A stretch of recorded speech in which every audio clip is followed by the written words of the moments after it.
Good morning class 4th।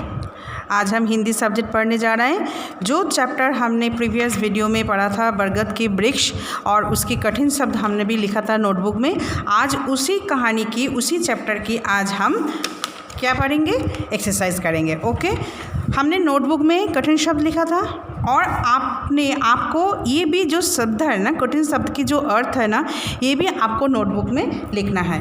देखो ma'am ने आपको नोटबुक में जैसे कठिन शब्द लिख के दिया है वैसे ही आप कठिन शब्द लिखोगे। उसके बाद आपको कठिन शब्द के अर्थ भी ये लिखना है। ठीक है, तो शब्दार्थ और कठिन शब्द इसी नोटबुक के अंदर आपको करना है। अभी इसी बुक के अंदर क्या करना है, देखो जो एक्सरसाइज इसी बुक के अंदर है वो आपको इसी बुक के अंदर ही करना है।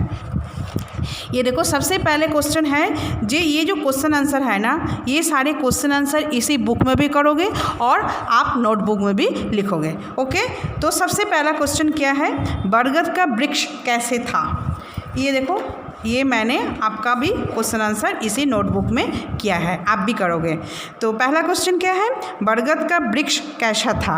बरगद का पेड़ बहुत बड़ा था, उसका तना मोटा था और लंबा भी था, उसका पत्ते घने थे और शाखाएं चारों ओर फैली थी, उसकी शाखाओं से जटाएं निकलकर धरती तक आ रही थी, है ना। तो जो हमने कहानी पढ़ा था उसमें क्या बोले थे, बरगद बहुत पुराना सा था, उसका वो जो स्टेम था बहुत मोटा था, स्टेम मतलब तना होता था, उसके शाखाएं क्या जटाएं की तरफ होता है उसको, और फिर वो धरती तक आ जाते हैं। ये सारे हमने इस कहानी के अंदर पढ़े थे। तो आपका ये पहला क्वेश्चन का ये है आंसर। ठीक है, अभी नेक्स्ट क्वेश्चन में क्या है, जब गडेरिया लड़का सो रहा था तो क्या हुआ। मैंने क्या बोला था, जब लड़का थका हारा जब पेड़ के नीचे आके सो गया और फिर नींद आ गया तो क्या हुआ, अचानक पेड़ से एक छोटा सा फल आके उसके मुंह के ऊपर गिरा और वो क्या हुआ, घबरा गया और हड़बड़ा कर उठ गया, है ना। तो वही लिखा है, जब गडेरिया लड़का सो रहा था तब पेड़ से एक दो फल उसके मुँह पर आ गिरे और लड़का घबरा गया और हड़बड़ा कर उठ गया। ओके, अभी नेक्स्ट क्वेश्चन में क्या है ना, पेड़ की जड़ें मजबूत कैसे रहती है।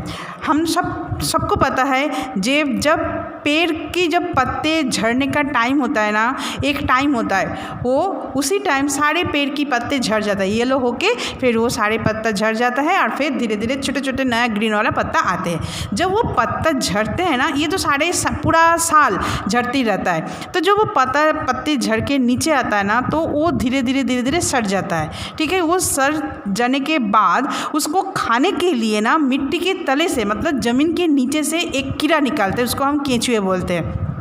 ठीक है, तो वो जो मिट्टी के या ज़मीन के नीचे से वो खोद के ऊपर आता है तो मिट्टी थोड़ा सा लूज़ हो जाता है। तो लूज़ होने के कारण वो क्या होता है, हवा जो होता है ना वो मिट्टी के अंदर चला जाता है और फिर वो क्या होता है, जड़ें जो होता है, रूट्स जो होता है पेड़ों की, वो और ज़्यादा मजबूत और सख्त हो जाता है। तो फिर कैसे जड़ें मजबूत होता है, तो आप लिखोगे, जे पेड़ से पत्तियाँ गिर कर सड़ जाते हैं, इन सड़ी हुई पत्तियों को खाने के लिए जमीन के नीचे से केंचुए निकलते हैं, इससे मिट्टी को हवा मिलती है और पेड़ की जड़ें मजबूत होते हैं।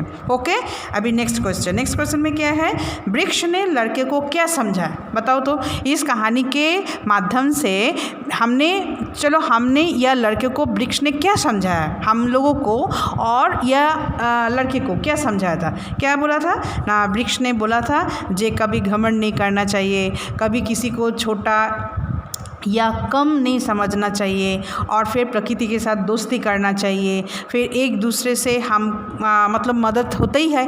हम पेड़ों से जैसे डिपेंड है वैसे पेड़ भी हम लोगों से डिपेंड है। कैसे डिपेंड है बताओ, एक पेड़ हम लगाते हैं, उसको पानी डालना, उसको खाद देना, वो सारे कुछ हम लोग करोगे, जब तक नहीं करोगे तब तक तो पेड़ बड़ा नहीं होता है। तो फिर हम लोगों के ऊपर भी पेड़ डिपेंड है और पेड़ के ऊपर तो हम लोग पूरा के पूरा डिपेंड है। बिना पेड़ बिना पौधे के बिना हम नहीं रह सकते, क्योंकि जितना भी हम साग सब्जियां खाते हैं, फलों खाते हैं, जितना भी खाना खाते हैं, सारे कहाँ से आता है, ये पेड़ पौधे से ही आते हैं। तो पेड़ पौधे बिना हम लोग नहीं जी सकते। एक बैलेंस रखते हैं, कौन, ये पेड़ और ये मनुष्य। ओके, तो एक दूसरे से हम लोगों को मतलब मिलकर हम लोगों को रहना चाहिए। तो क्या इसका आंसर क्या लिखोगे? ना वृक्ष ने लड़के को क्या समझा?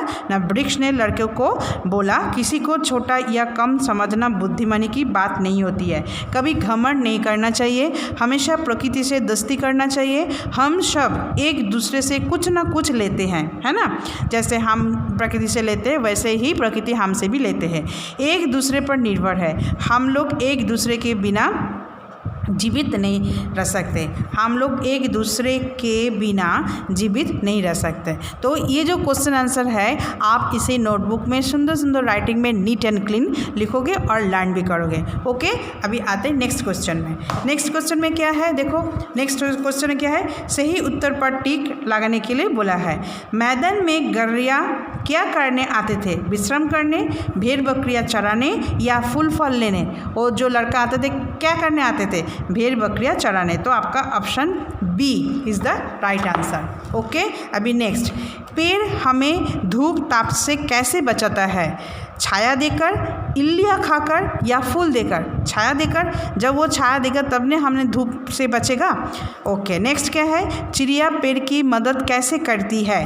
पत्ते खाकर, इल्लियाँ खाकर या फल खाकर? इल्लियाँ मतलब एक तरह का कीड़ा होता है जो पत्ते के ऊपर आता है, वो सारे पत्ते खा जाता है, और चिड़िया क्या करते हैं ना, उस इल्लियाँ को खाते हैं। ओके, तो इल्लियाँ पेड़ की पत्ते को खाते हैं और चिड़िया इल्लिया को खाते हैं, इल्लिया को खा के पेड़ को मदद करते हैं। ओके, अभी नेक्स्ट क्या है, सही शब्दों पर आपको ये कुछ खाली स्थान दिया है, यहाँ पे कुछ शब्द दिया है, इसी से आपको खाली स्थान को भरना है। तो चलते हैं, इसमें क्या होगा, बरगद का एक डैश था, क्या था? बरगद का एक वृक्ष था। ओके, यहाँ पे आप वृक्ष लिखोगे। मैदान में कुछ डैश अपनी भेड़ बकरियाँ चराने आते थे। कौन मैदान में चराने आते थे? गौरैया। तो आप यहाँ पे गौरैया लिखोगे। बरगद के नीचे डैश थी, बरगद के नीचे क्या थी? छाया। तो आप ये छाया इधर लिखोगे। लड़के की डैश ही आँख लग गई, क्या लग गई? लड़के की शीघ्र ही आँख लग गई। नेक्स्ट क्या? प्रकृति डैश कितने सुंदर ढंग से अपना काम करते। कौन अपने ढंग से सुंदर से काम करते हैं ना? प्रकृति। तो प्रकृति कितने सुंदर ढंग से अपना काम करते हैं। ओके, अभी क्या है, कुछ स्टेटमेंट्स है, कुछ यहाँ पे वाक्य है, उसको जो सही है आपको टिक लगाओगे, जो गलत है उसको आप क्रॉस करोगे। ओके, अभी पढ़ते हैं। बरगद का एक बहुत विशाल वृक्ष था, ये सही है तो हमने टिक लगाया।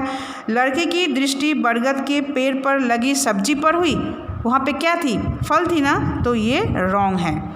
बरगद के फूल और फलों को देख लड़का तिरस्कार की हंसने लगे, हाँ, क्योंकि छोटे छोटे फूल देखकर, उसके फल देखकर हंसने लगा, तो ये स्टेटमेंट सही है, तो आप इसको टिक करोगे।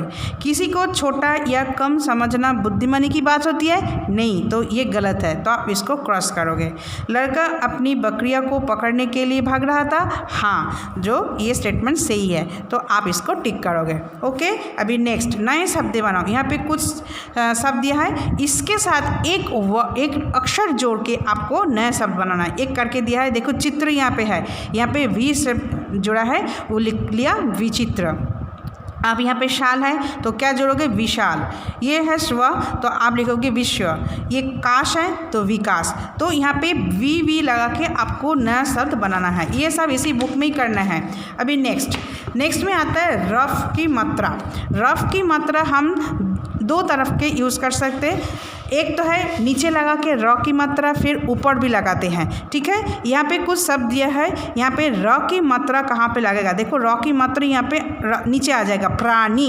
ये क्या होगा? शीघ्र, घ के नीचे आएगा। प्रकृति तो प के नीचे आएगा, प्र, ये र की मात्रा प्रकृति। आग्रह, ग के नीचे आएगा, आग्रह, जो र की आवाज़ आ रही है ना तो नीचे आएगा। ओके, अभी नेक्स्ट क्या है? सर्प, ये देखो ऊपर जाएगा, सर्प, ये ऊपर आएगा, र की मात्रा। क्रोध नीचे आएगा, क की नीचे क्रो, र की आवाज़ आ रहा है तो क्रोध नीचे आएगा।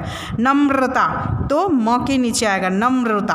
फिर क्या है? निर्भर, देखो भ के ऊपर गया, रफ की मात्रा, तो ये आपको रेफ की मात्रा नीचे और ऊपर लगा के आपको एक शब्द बनाना है। ओके, अभी नेक्स्ट क्या है? यहाँ पे कुछ शब्द दिया है, इसमें से संज्ञा, विशेषण और क्रिया को छांट के आपको यहाँ पे लिखना है। संज्ञा किसको कहते हैं? संज्ञा उसी को कहते हैं जो किसी की नाम वस्तु हो सकता है, प्राणी हो सकता है, जगह हो सकता है, फल फूल हो सकता है, सब्जी का नाम हो सकता है, किसी की नाम हो सकता है, तो उसको हम संज्ञा कहते हैं। और क्रिया किसको कहते हैं? क्रिया मतलब जो काम करते, मतलब डूइंग वर्ब्स, जो हम काम करते, खेलना, पढ़ना, रोना, लिखना, जो भी है ये होता है आपको क्रिया कहते हैं। और विशेषण किसको कहते हैं? मतलब विशेषण किसी के बदले में आप जब बोल रहे हो, जैसे आप बोल रहे हो राम अच्छा लड़का है, राम रोज स्कूल जाता है, राम पढ़ाई में अच्छे हैं, राम मम्मी पापा को प्यार करते हैं, ये जो बार बार राम राम आ रहा है ना, तो राम के बदले में हम जो वर्ड यूज़ करते हैं उसी को हम बोलते हैं विशेषण। जैसे हम बोल सकते हैं जे राम रोज स्कूल जाता है, वो एक अच्छा लड़का है, राम मम्मी पापा को प्यार करता है, वो बड़ों को आदर करता है, वो ये जो किसी के नाम के बदले में बोलते हैं उसको हम बोलते हैं विशेषण। तो इसी को आपको छोटे यहाँ पे लिखना है। यहाँ पे क्या है, छोटे छोटे फलों को देखो, छोटे छोटे हो जाता है विशेषण, मतलब फल कैसे है, छोटे छोटे, तो आप यहाँ पे छोटे छोटे लिखोगे विशेषण में। फिर फल हो गया संज्ञा, देखो होता है क्रिया। विशाल वृक्ष हंसने लगा, वृक्ष होता है संज्ञा, विशाल हो गया विशेषण और हंसना हो गया क्रिया। इल्लियाँ हरे पत्ते खाती है, पत्ते हो गया आपका संज्ञा, हरे हो गया विशेषण और खाती है ये हो गया क्रिया। शीतल हवा बह रही थी, तो ये हो गया शीतल विशेषण, हवा हो गया संज्ञा और वह रही थी होता हो गया आपका क्रिया।